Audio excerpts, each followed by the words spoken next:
So the whole chapter was explaining the difference between mitzvahs and Torah. And mitzvahs are like clothing, and Torah is food. So mitzvahs are like clothing, and you can put on a fabulous suit, and everybody at the party thinks that you must be a multimillionaire, and you probably drive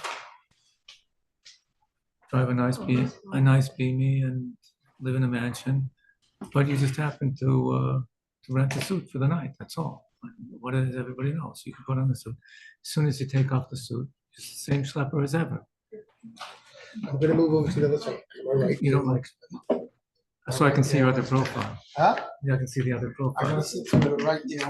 You know the story with Franz Liszt. You know the story? Huh? Franz Liszt. In those days, concert pianists played from the side, right? You saw them just from the side. So every pianist had to decide which side of his face was more beautiful. Why did you only see them? But Franz Liszt couldn't decide which side of his face was more beautiful. He thought both sides had great beauty to them. So what did he do? He had one piano on one side of the stage, another piano on the other side of the stage. And before the concert, he would file down a string in the piano. And then in the middle of the concert, he'd hit that key very hard. The string would break.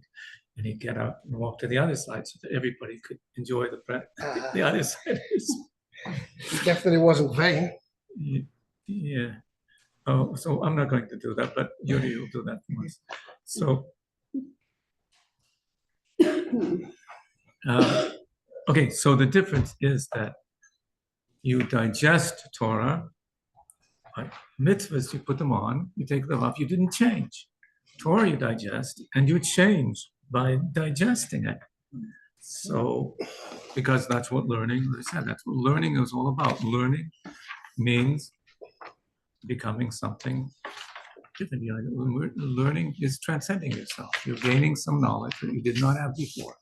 And you learn to think in a whole different way than you did before. You become a different person. And if you learned something and it did not become a different person, what does that mean? Didn't learn. That's the measure of learning. If you learned it and you're still the same person as you were before, you didn't learn.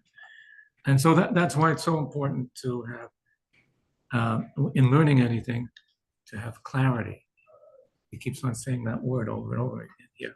Clarity, in other words, you understand it really well. You really get it. Not just you took in some information, you can regurgitate it. Not just you get the general idea, but no, you got everything down. And to have clarity, the key is asking questions, which for some reason people don't like doing a lot nowadays. I never get enough questions. People say they're scared to ask questions. I never bid anybody for asking questions. I never even call them stupid for asking questions. I might say it's a stupid question, but you can take risks, to learn, you got to take risks, okay? So, but you have to, if it's not clear to you, you have to go over it and over it until you have clarity, because otherwise, can you digest food if you don't chew it? What happens if you don't chew your food? The same happens if you don't ask the questions. If you just take the learning and you take it internally and you didn't chew on it. So that's why questioning is, which is, I wrote it in the notes here, but it's an interesting point, another difference between mitzvahs and learning Torah.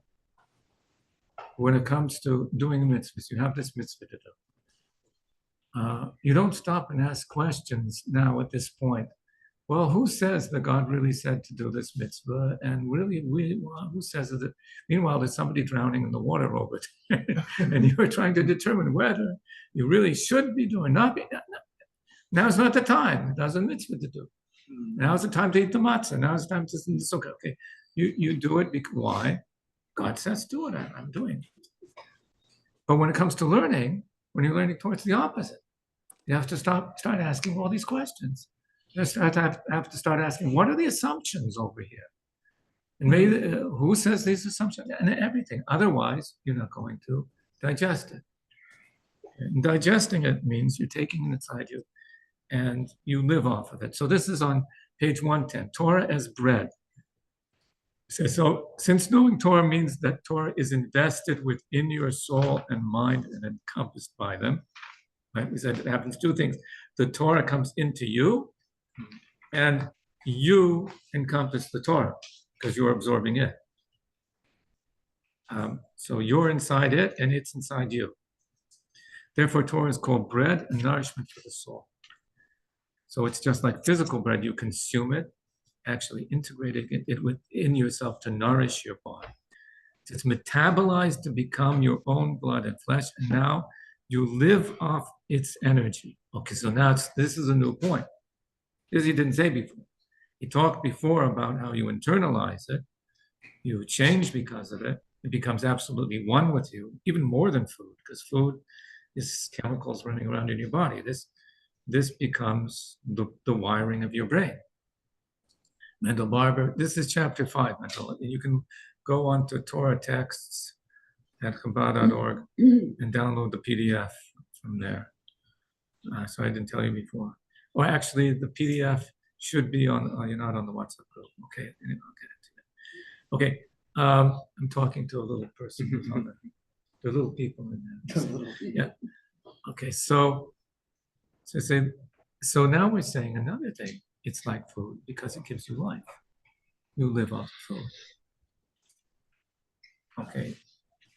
When you learn an idea, does the idea give you life? If you learn that the average rainfall in the Amazon forest is whatever it is, or if you learn, say you study about black holes, or you study about photosynthesis,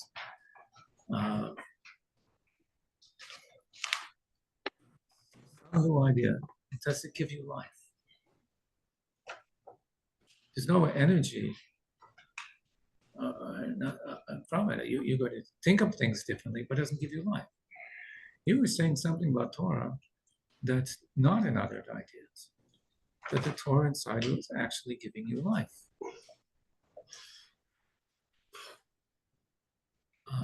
So like I'm struggling to understand in what way is the Torah, like could somebody say, well, I'm fasting, so therefore I'm not going to learn any Torah today because, Torah is nourishment, it's going to give me life. Or can somebody say, instead of eating, I'm just going to learn Torah and the Torah will give me life? Doesn't seem to work.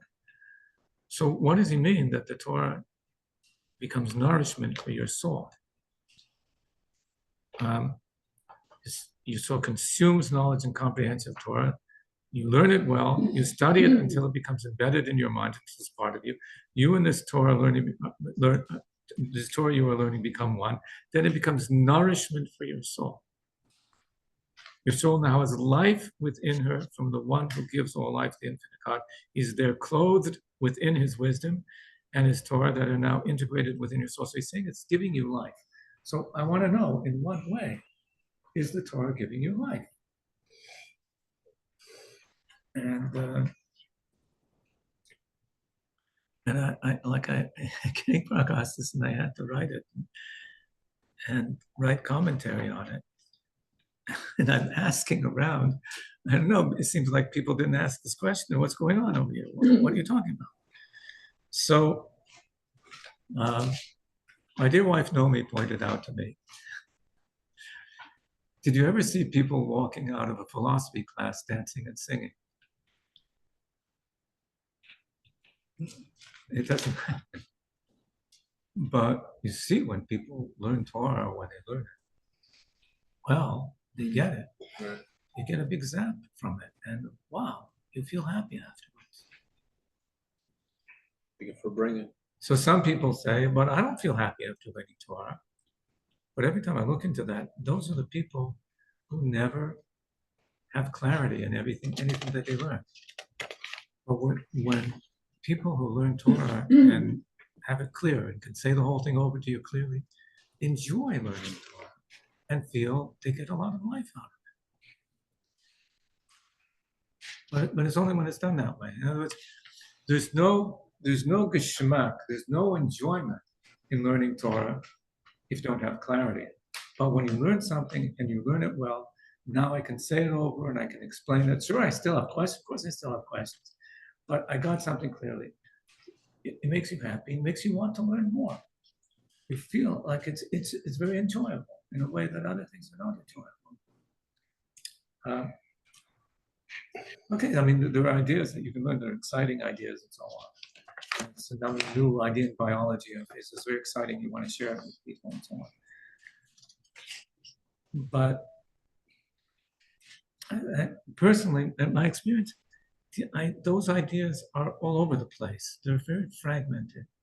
There are a bunch of ideas that are somehow connecting. Whereas when you get an idea in Torah, like you feel a certain harmony and a whole, it's to the whole thing, it's very beautiful. I can remember the experience before I went to yeshiva and I started reading Medrash. And I thought, this is so beautiful. Somebody started asking me, what's beautiful about it? It's beautiful. Well, it's just the mythology. So no. I read Greek mythology. I read Norse mythology. I read Indian mythology. This is beautiful. There's a beauty here. Could that just be simply because you're biased? Because I'm biased? Yeah, somebody who is into Greek mythology and Greek will feel the same way if he came and learned a Tanya would walk out probably being depressed. I'm saying like your joy of Torah is because you love it.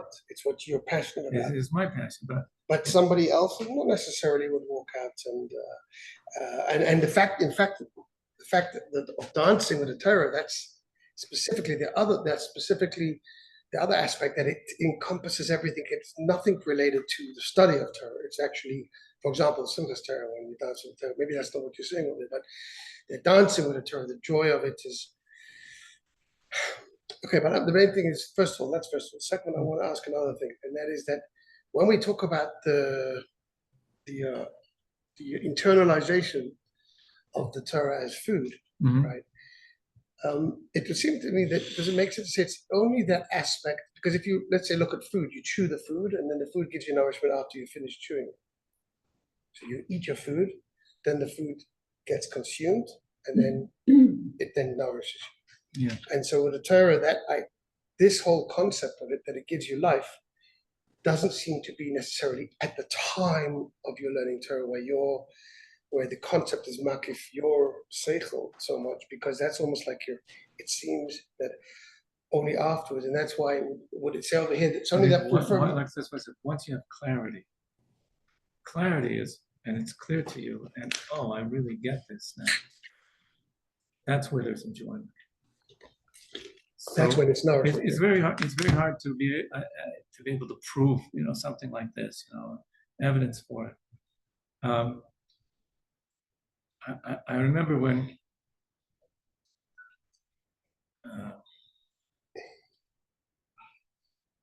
I never went to a yoga meditation or anything like that, but it was simcha.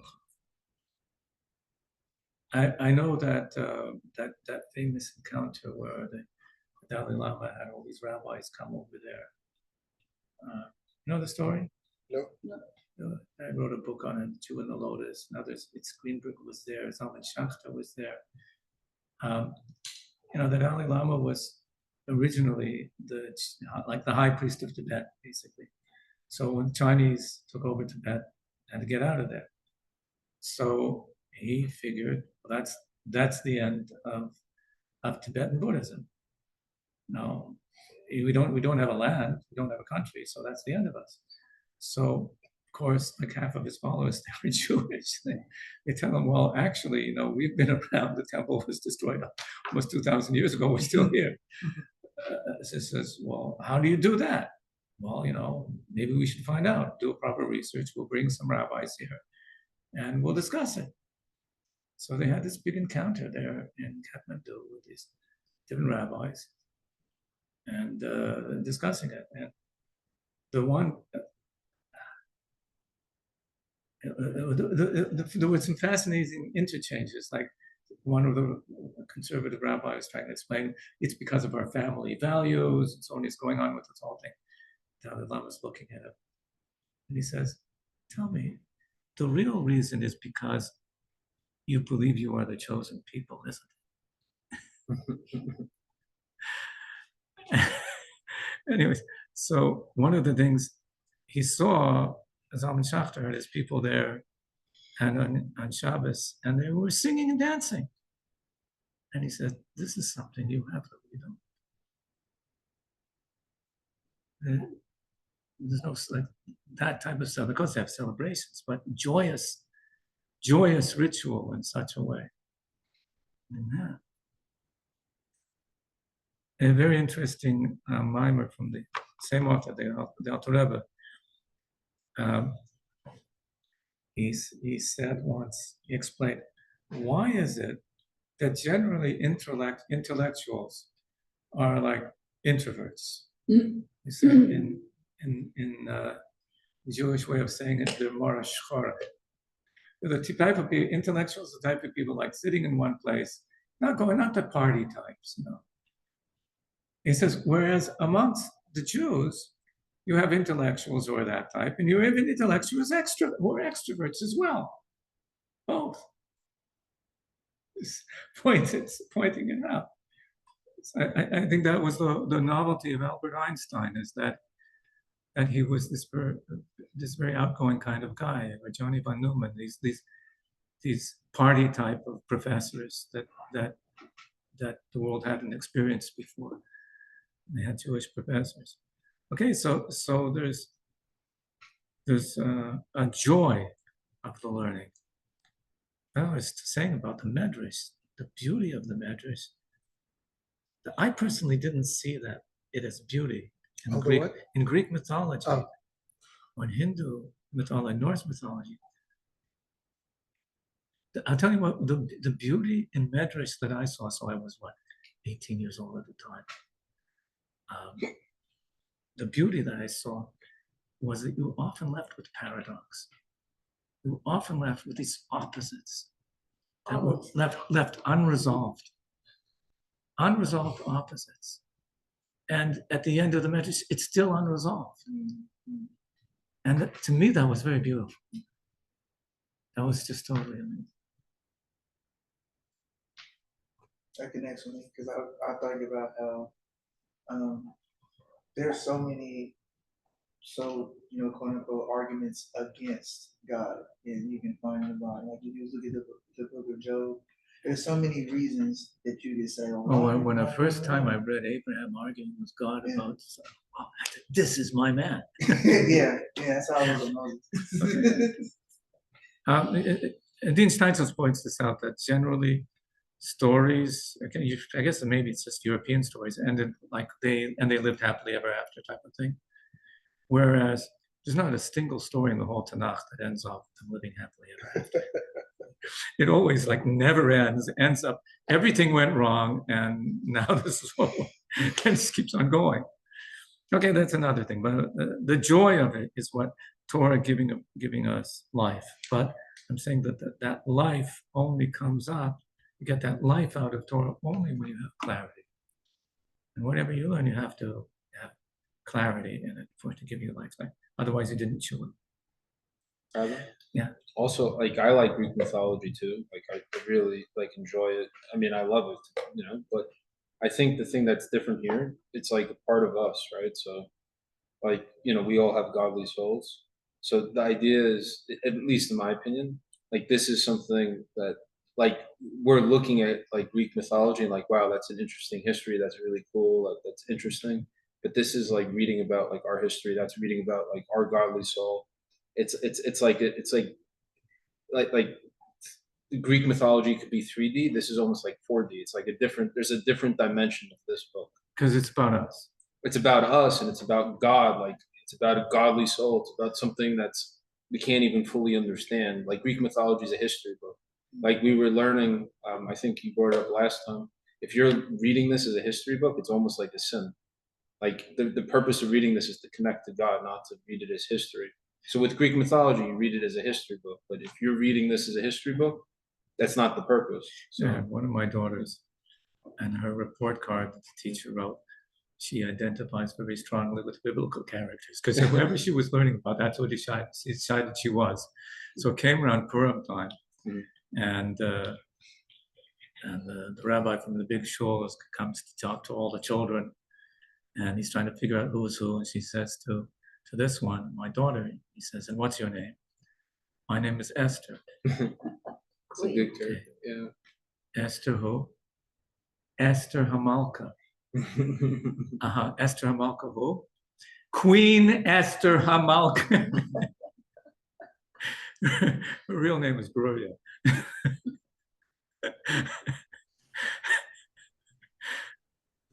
Yeah. So it's ours. Our Amongst ancestors, us. yeah. It's about us. You're a Levi, you're related to Moshe. So when you disagree with something in Torah, you can't just walk away from it.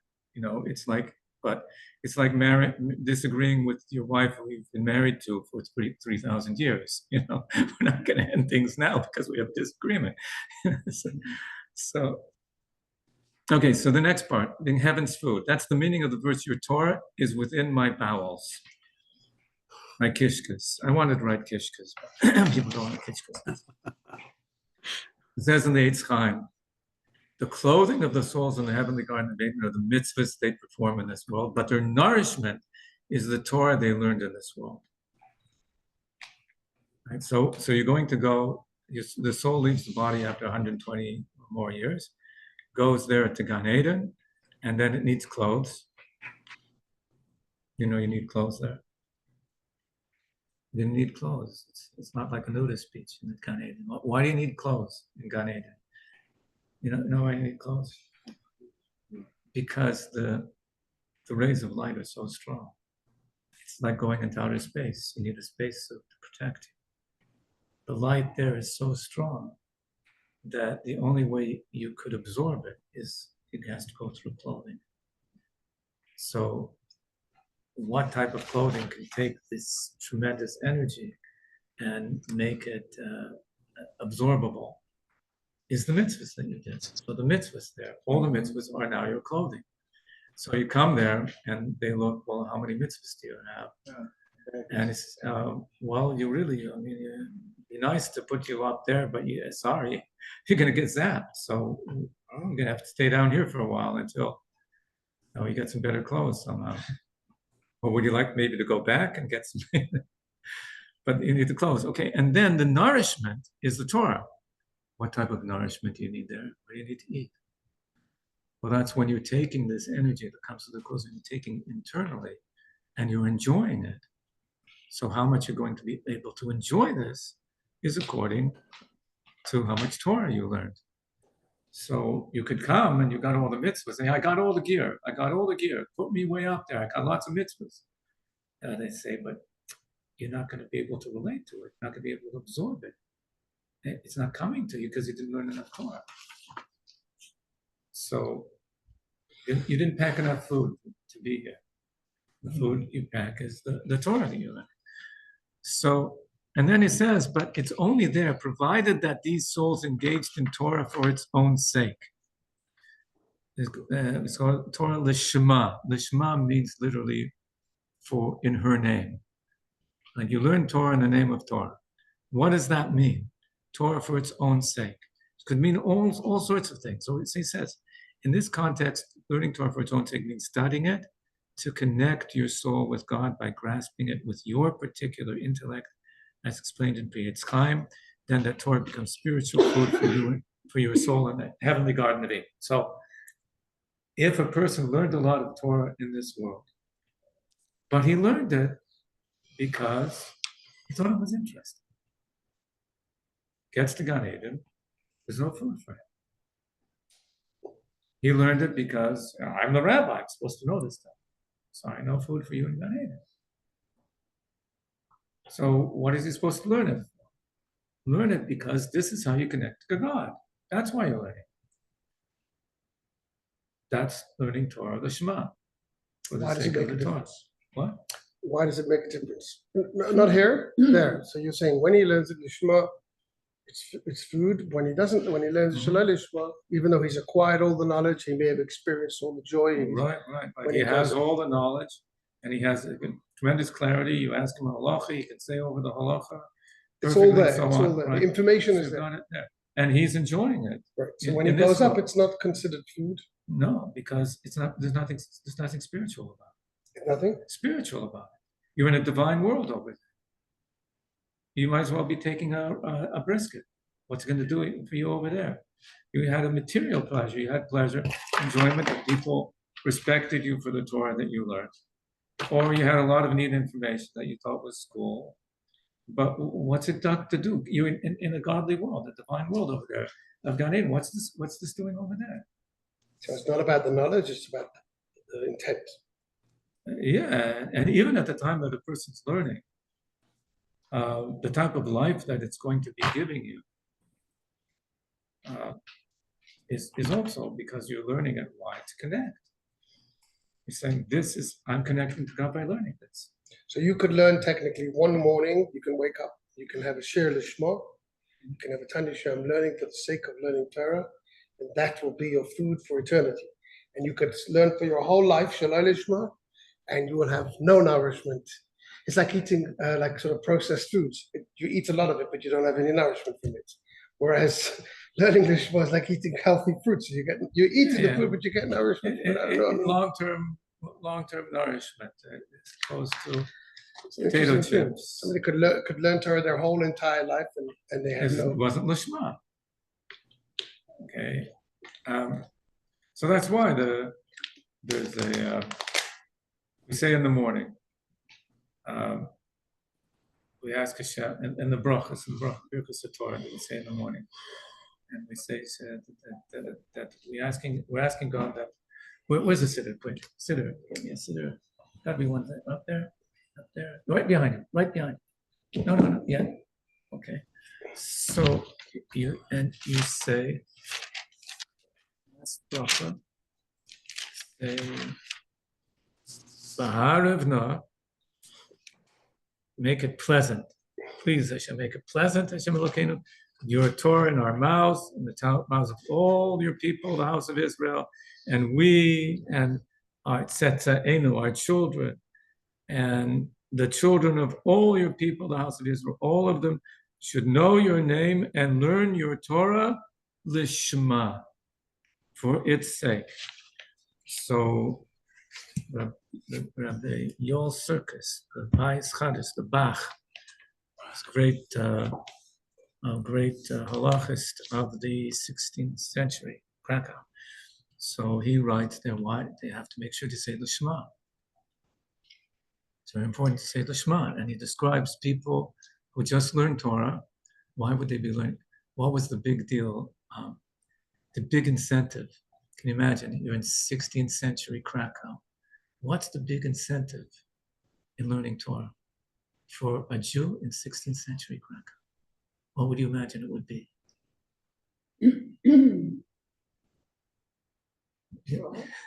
You're a merchant, right? You're a merchant, right? And you're dealing with the non-Jewish merchants as well, or Jewish merchants and so on. Did they study investments, futures, commodities, trades, all those things that you learn in Baba Metzia and Baba they don't know all that stuff. And a Jew is coming to it from the age of 10 years old. He's been discussing all these complex financial matters in the Gemara. So he can come in there and make a deal and divide the shares and he's way ahead of them. So Rabbi Yoel Circus, the Bach, I call him, is describing the people learning Torah just because they want to become better in financial matters.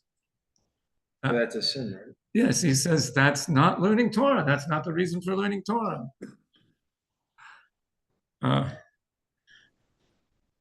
So the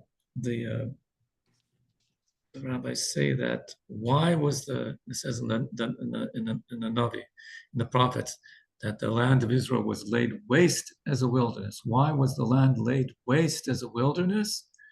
Because when Jews learned Torah, they didn't learn it the Shema for its own sake. So he asks, Bach asks, Colin Bach he's wrote Bias Chadash, which the acronym is Bach. So not to be confused with the Bach in Germany. Okay? But he says, what's learning Torah Shema have to do with the land being laid waste? Because their Torah learning was laid waste. It was a wilderness. There was the Shekhinah was not there. There's no divine light in it. It's just a wasteland. So therefore, the land of Israel was reflecting the way that they learned Torah. It says they didn't say a blessing before learning Torah. We say a blessing before learning Torah so that you know that your learning Torah is something divine and not just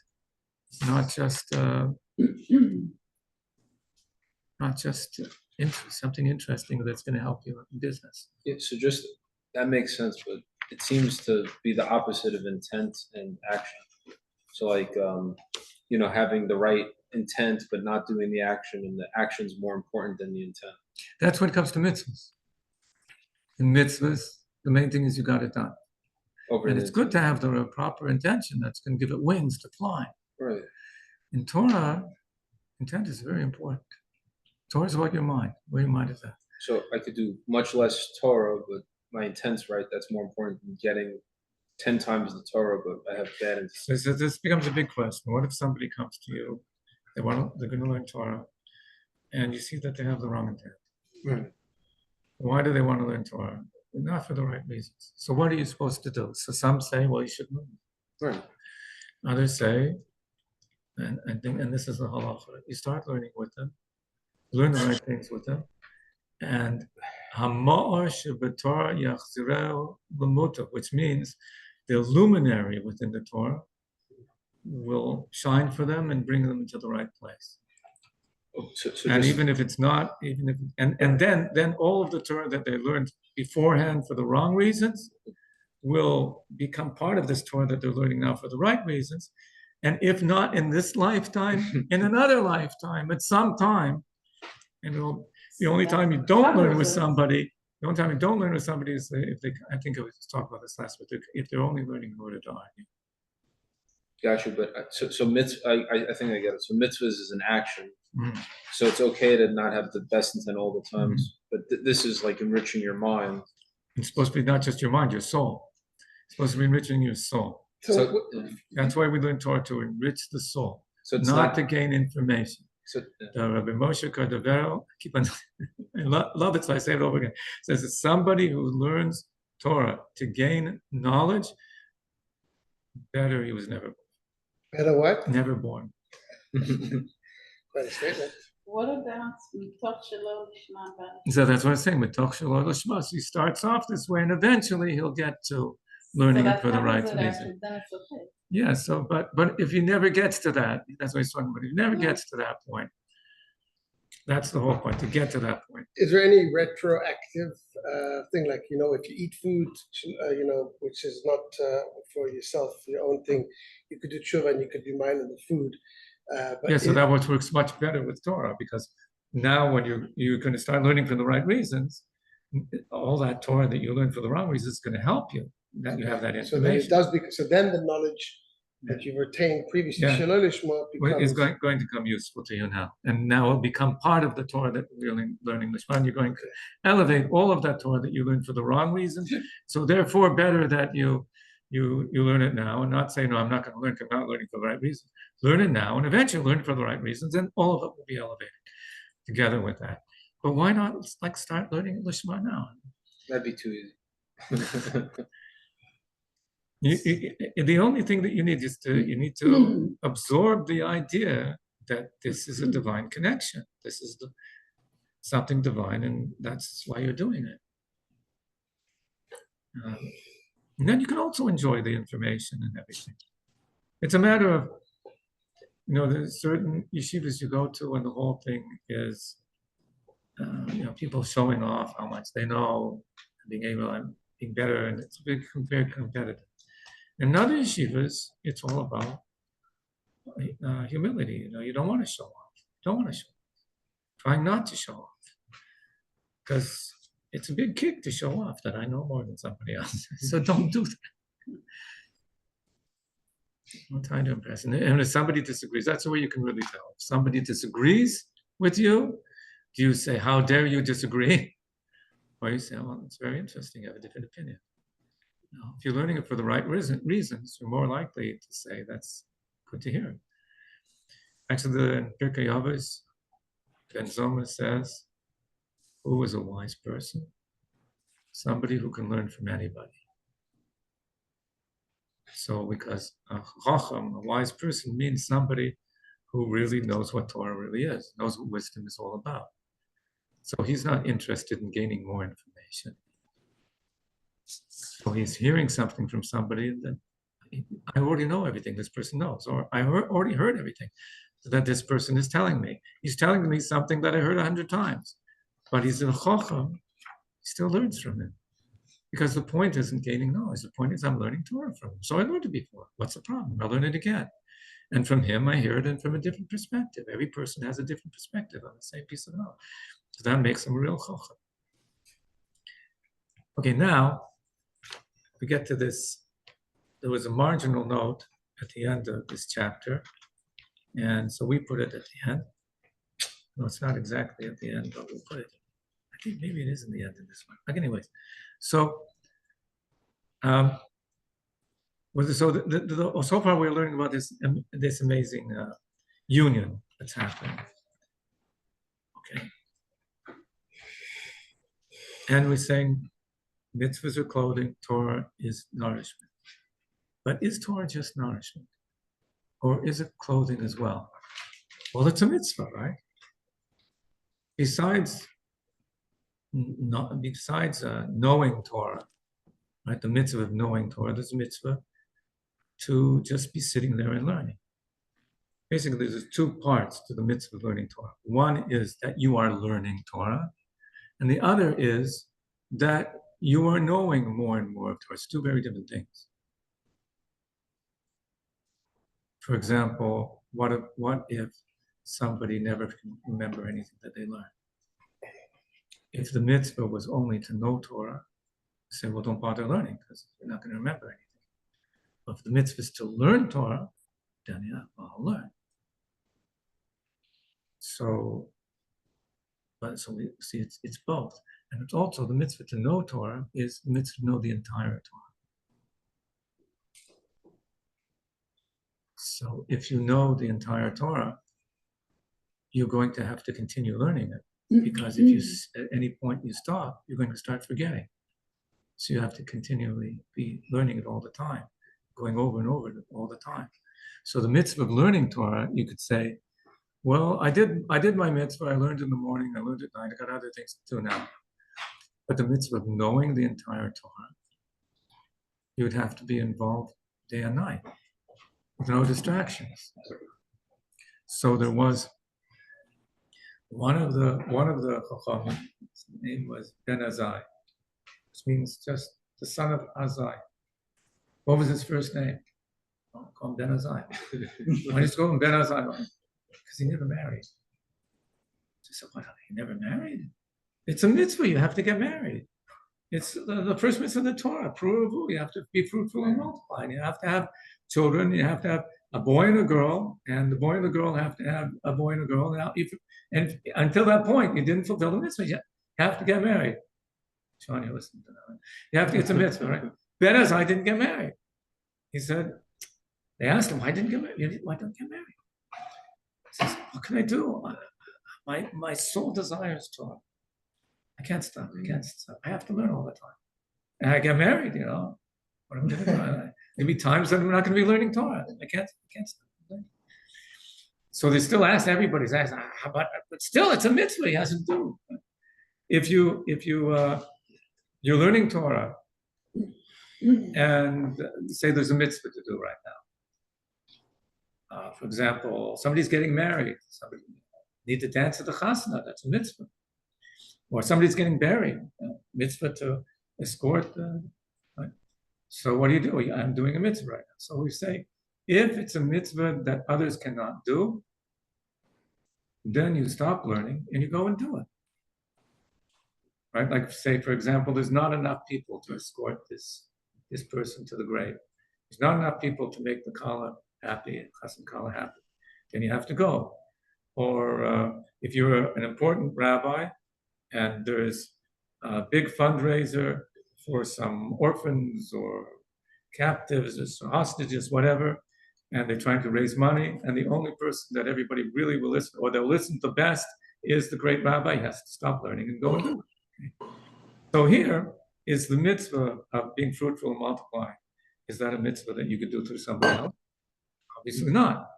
So why is Ben Azai not doing it? Why is he not taking up from Torah? So the Alter Rebbe gives an amazing answer. He says, you can take off from learning Torah. That wasn't Ben Azai's problem. His problem was that he had to know the entire Torah. And now that once he had the entire Torah, if he would stop learning any less than he was now, he would start forgetting. He wouldn't know it anymore. So therefore, didn't want to get married. And that's that mitzvah of knowing the entire Torah, nothing gets in the way of. Unlike the mitzvah of learning. That was his reasoning behind it, but that's not a lesson for the rest of us. But Torah, what I'm saying here is Torah, besides being absorbing that knowledge, is also the mitzvah of actually doing something. So if so, Torah is not just nourishment, it's also clothing. But is its clothing as good as the clothing of mitzvahs? Okay. What's the big deal with mitzvahs? What makes clothing better than food? It's a strange question, right? Is clothing better than food? We need both, okay? But in a spiritual sense, the food is something that you are able to absorb. Meaning, there must be some compromise over here. If it can go inside me and I can understand it, it can't be like the real big thing. Clothing is something that encompasses you. To encompass you, it can be much, much greater than you, right? For something to go within you means it came down to your level. For it to encompass you, it doesn't have to come down to your level. I'm sitting inside a building. The building is not tailored to me. So I can have mitzvahs that are totally beyond me, way, way beyond me. So when you do a mitzvah, you connect to something that entirely transcends you, totally beyond you. Torah, yeah, it also transcends me in a way, but I'm able to understand. I'm able to grasp it in some way. It means there's some sort of compromise over here. So it comes out that in that way, mitzvahs have an advantage over Torah. Yeah, Torah, you would say, well, it's both food and clothing. Yeah, but it's not clothing like the clothing of mitzvahs. So that's what he gets in here. When he says, when we say that the Torah is nourishment for the soul, we mean it is an inner sort of light that your soul can absorb. When we say the mitzvahs are clothing for the soul, we mean that they provide an encompassing sort of light beyond anything that can be absorbed and internalized. It's totally beyond. So now in that sense, it would seem that mitzvahs win. So he says, with this we can explain why a rabbi said that the Torah study outweighs all the other mitzvahs combined. That's a puzzling statement, they say. That Talmud Torah Keneged Kulam. They say all the mitzvahs that are important mitzvahs that you get a reward from this world and in the world to come and so on. And then say, but Talmud Torah Keneged Kulam. Talmud Torah outweighs all of them. So if before we got to this point over here, we would have thought that we was balked at this statement and say, Talmud Torah outweighs all of them? What are you talking about? Talmud Torah is way beyond all of the mitzvahs. Because the mitzvahs are outside of you. Torah is the only thing that you become one with it. The only place where there's union with God. So why do I say outweighs all of them? It's way beyond all of them. So now we understand what it means. Torah outweighs all the other mitzvahs. This is because the mitzvahs provide clothing alone. Torah, however, is at once both nourishment and clothing. Basically, we're saying Torah, when it comes to the mitzvah side of Torah, then Torah outweighs everything else. Torah on its own ground, when you're talking about union with the divine, no comparison to mitzvahs. Mitzvahs don't provide that at all. But as the mitzvah of Torah, the mitzvah of Torah outweighs all the other mitzvahs. The mitzvah of learning Torah. Why?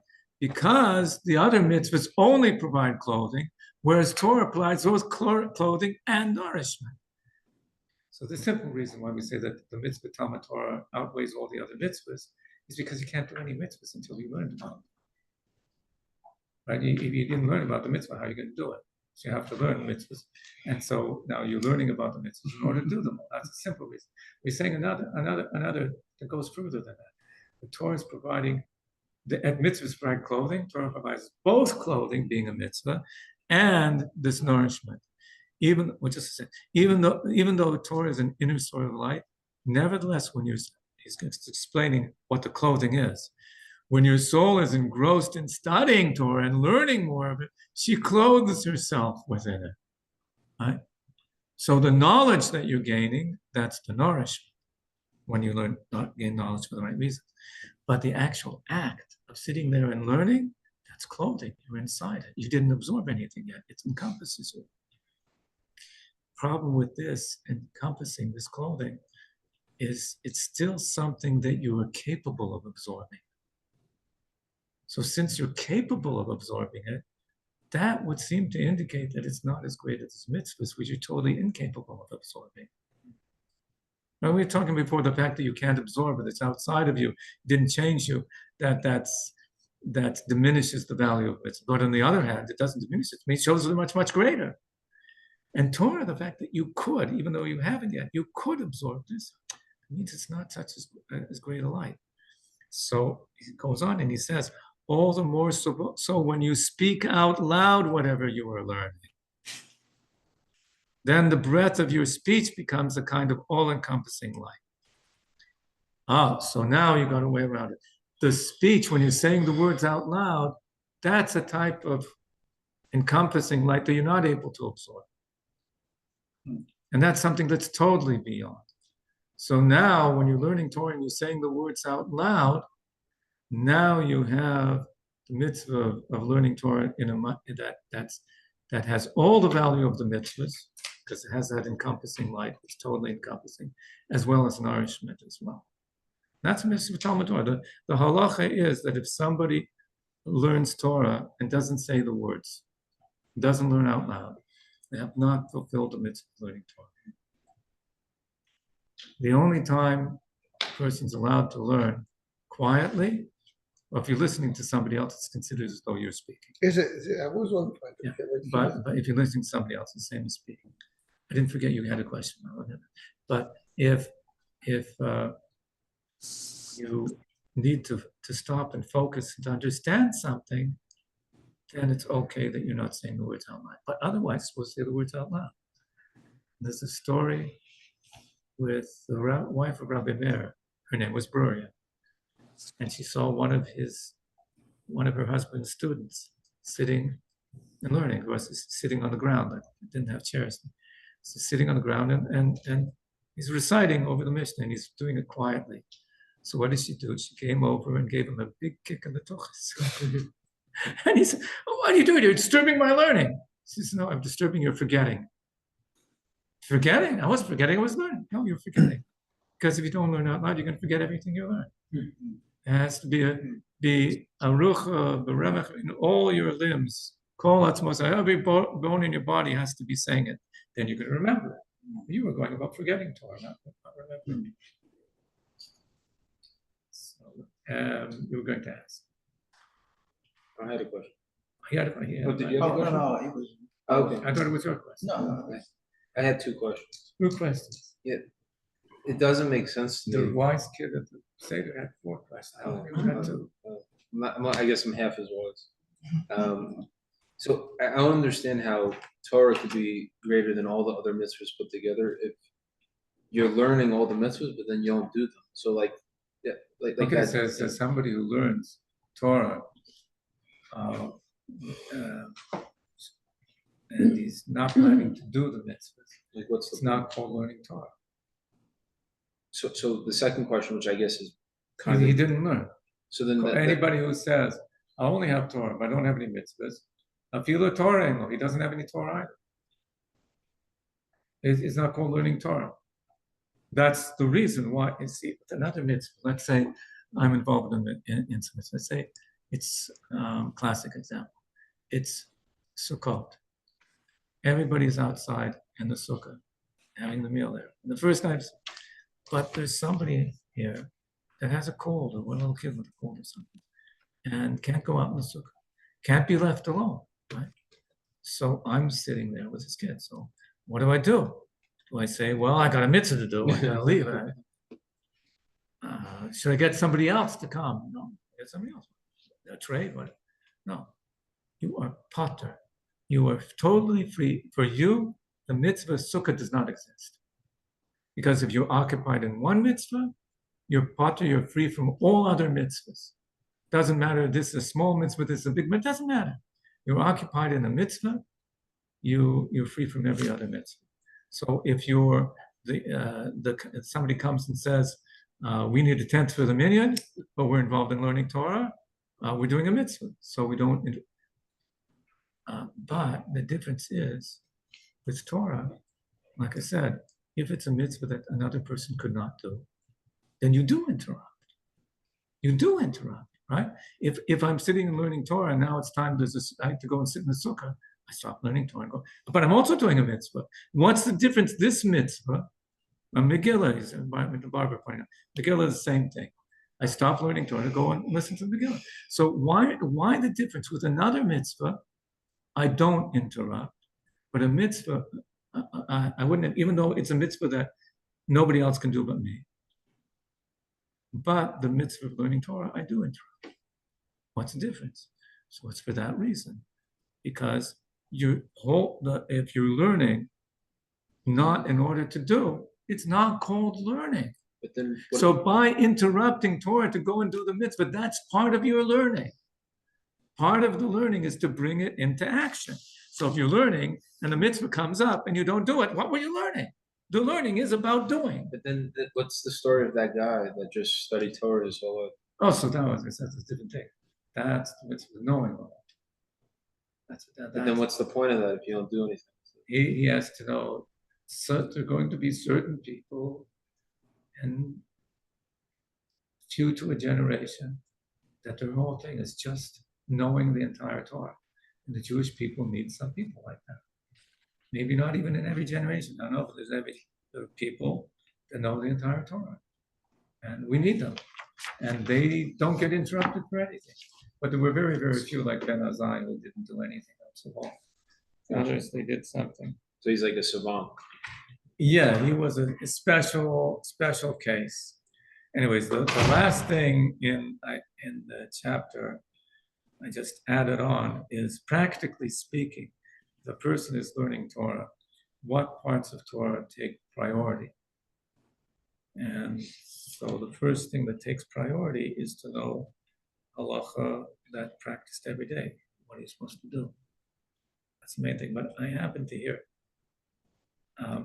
many years ago, I met a guy who was a journalist, and he told me that it was sometime in the 1960s that he started keeping Shabbos, started keeping kosher, and he had a family. He's just starting a family with kids.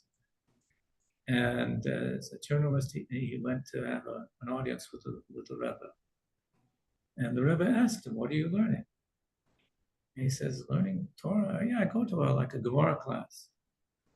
And he said to me, the Rebbe didn't look so pleased about the Gemara class. He says, if you want to break your head over Gemara, that's no problem with me. But I think at this point where you're just at the beginning stages of learning, and you have a family man, I think 3 things you should focus on.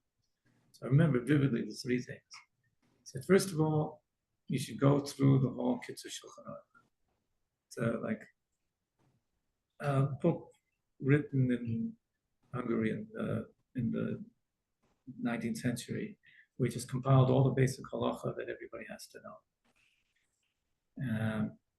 And he said, if you have questions, you'll ask your rabbi. I'll make a note on the page and ask your rabbi after. And he said, since you have a family, you should know what's in each parsha of the Torah. So you can, you have kids. And you should read lots of stories of tzaddik. Those are the three things he told. Read stories of tzaddik. Parsha? What were they again? Kitzur Aruch, Parsha, and stories? Stories, yes, for tzaddik. So it was interesting to me because the halacha is that a person should always divide the learning into three parts. And the three parts are basically Mishnah halacha, Mikra, which is Chumash, which is the Rebbe told them learn Parsha, Mishnah, which is halacha, which is the Kitzur Shulchan Aruch. And the other third part is Talmud, which means the discussion of the whole thing. Well, but the real point of Talmud, it says this, Shimush Talmidei Chachamim, that you are, how do you say, helping out. You're learning directly from the sages. And that was like the stories of tzaddikim. Those are the three parts to learning.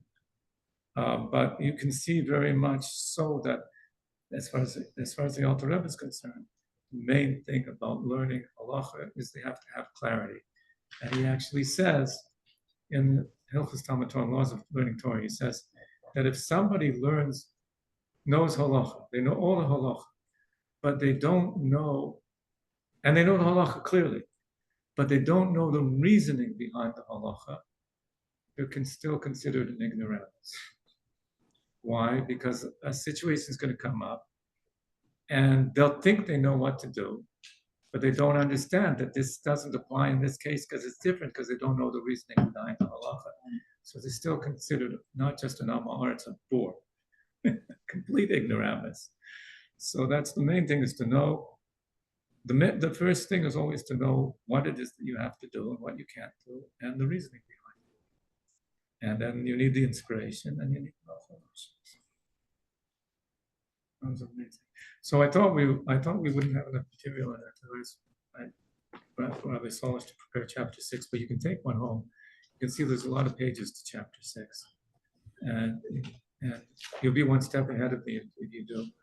And if you're following on Zoom there, you can download it from Torah Texts, Tanya, chapter 6.